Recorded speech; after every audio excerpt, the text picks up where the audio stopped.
is time to let go of the guilty conscience for not having a perfectly balanced life and not doing everything right. Just let it go.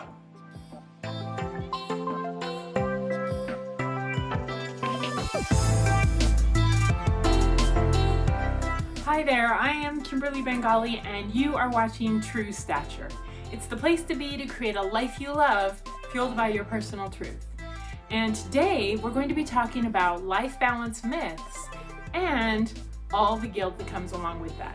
If you haven't already subscribed and you like what you see today, please go ahead and click the subscribe link below, as well as the bell for the notifications to know as soon as a new video comes out.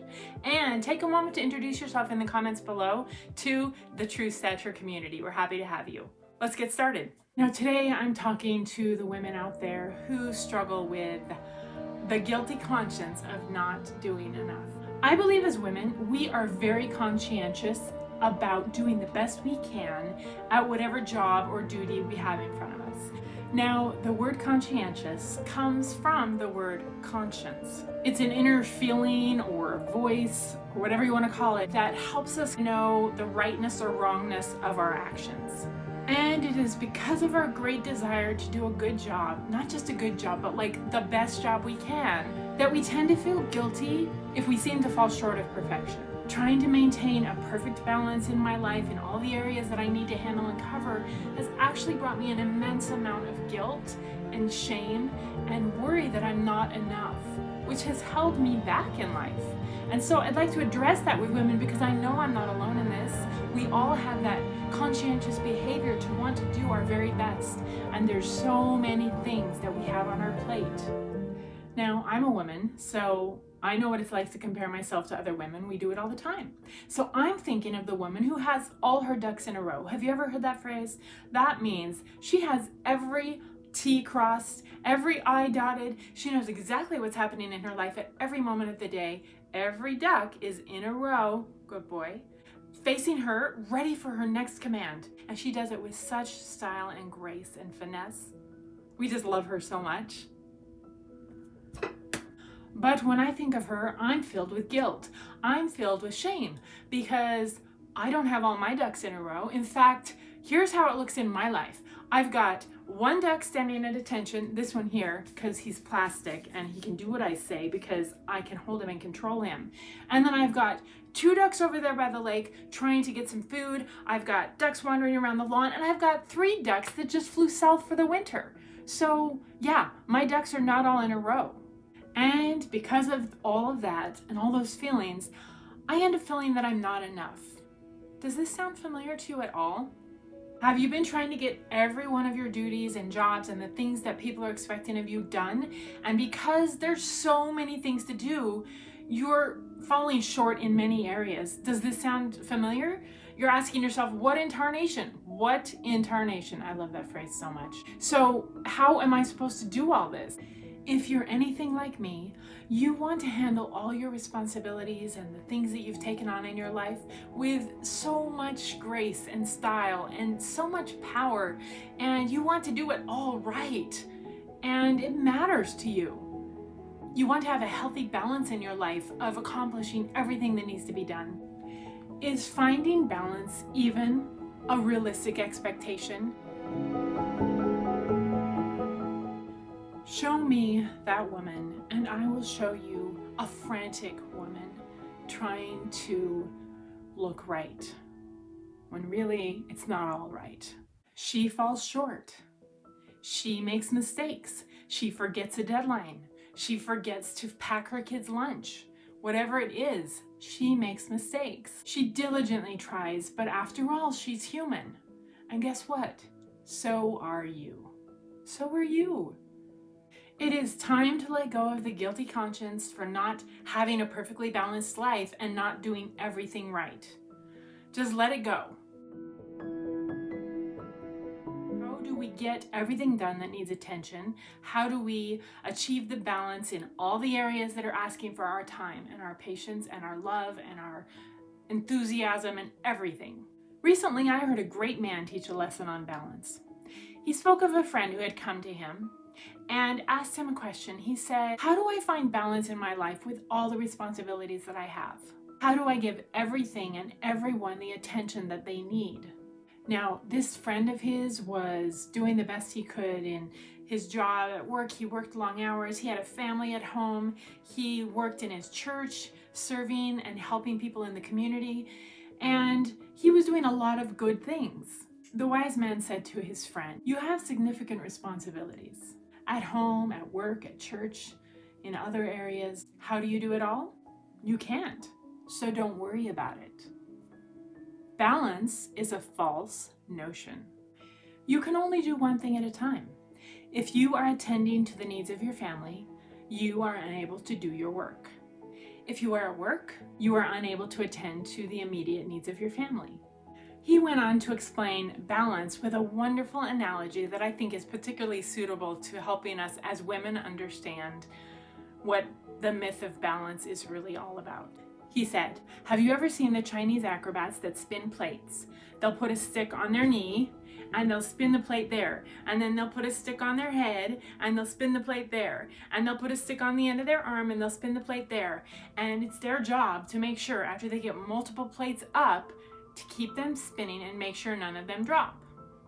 Now, none of those plates are spinning at the exact same speed, and so it's the acrobat's job to watch those plates, monitor them, and when one starts to wobble, that's the one they focus on. Well, that's how life is. None of our plates are spinning at exactly the same speed. One is always closer to falling off than another. And so that's where you have to put your energies in that moment. Here's a lesson to consider. There is an optimum number of plates you should be trying to spin. It's probable that you cannot spin 17 plates. So you need to identify the 2, the 3, or the 4 plates that are most vital in your life to be spinning, and let all the other plates go and focus on those 4 plates. Then over time, we make sure that we're watching those 4 plates very closely, and as soon as one starts wobbling, that's the one we put our attention on. Perhaps my daughter grabs my hand as I'm on my way out the door to a very important meeting, and she says, Mommy, play with me." Sometimes I have to tell her no. I have to say, I have a responsibility to take care of, so though I want to play with you, I need to leave now. If my answer to my daughter is always no, then that plate will begin to get wobbly and eventually fall and break. Sometimes it goes like this. Mommy, can you play with me?" as I'm walking out the door with my purse and my keys. And I say, "You know what? Let's play first, and I can go to the gym and the grocery store afterwards." Over time, it's good for my daughter to hear both yes and no. She knows that I love her, and she knows that I fulfill important responsibilities in my life. The wise man finished off the lesson with his friend like this. He said, "In any one episode, don't worry too much. Just make sure that over time, the plate that gets wobbly is the one you spin, and it doesn't fall off and break." How do we determine what 3 or 4 plates are the most important ones that we need to keep spinning as we let the others go? Well, that's a question that only you can answer for yourself. And you have to do some searching on this, and you have to think about what you want the life of your family or of yourself to look like, and what type of experience you want that all to be. Do you really need to be the PTA president? These are questions you ask yourself. Do you need to make a 4-course meal when you have visiting relatives, or would takeout pizza be just perfectly fine so you could have more time to connect? These are questions that you have to get real about. I believe if you listen to your heart, you'll know which direction you need to go and which plates you can let go of and feel perfectly fine with that. I believe you will also know which plates are vital for you to spin, and which ones, if you keep spinning them, will bring the most joy and happiness to you and those you love. So, as you know, I like to get personal sometimes, so here goes. At a certain stage in my life a few years back, I was frantically spinning plates.